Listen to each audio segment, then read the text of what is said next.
বন্ধুরা, আমরা আজকে একটি লোহার পাইপ রং করব। রং করার আগে আমাদের একটা লোহা ঘষার সিরিজ কাগজ নিতে হয়। এটা আগেই ছিঁড়া, আনাম আমার কাছে নাই, এরকম ছিল।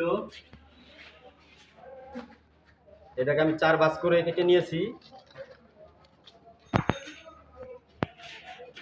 এটা যদি বেশি মরিচা থাকে একটু মোটা সিরিজ কাগজ দিয়ে করতে হয়, তারপরে যদি মরিচা কম থাকে তাহলে যে পাতলাটা দিয়ে কষা যায়।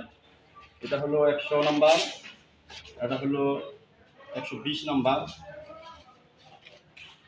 আমরা রং করার আগে কি কি প্রসেসিং আমরা সেটা দেখবো।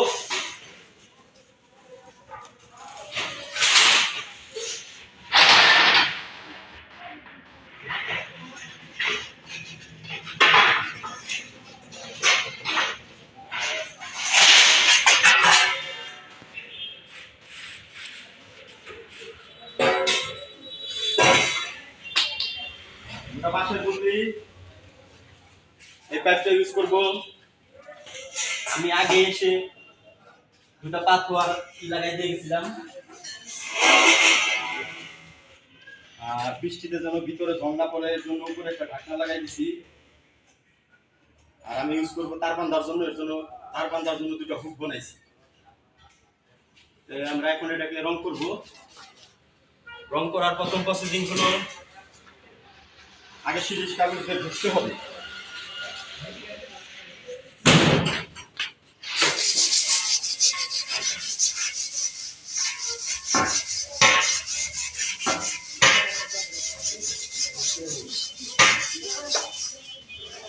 এটা আপনাদের দেখার জন্য ঘষলাম, আগে ঘষা ছিল। ঘষার পরে একটা সুতি তেনা দিয়ে এটাকে সুন্দর করে মুছে নিতে হবে।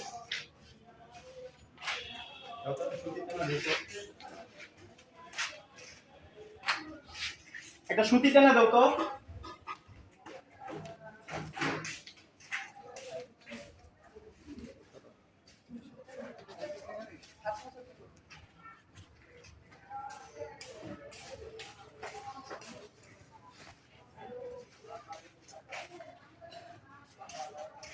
খুব সুতি টানা দিয়ে সুন্দর করে মুছে নিতে হবে।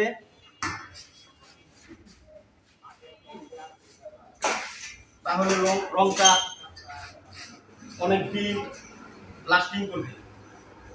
সুতি টানা দিয়ে সুন্দর করে পরিষ্কার করে নিতে হবে পুরাটা।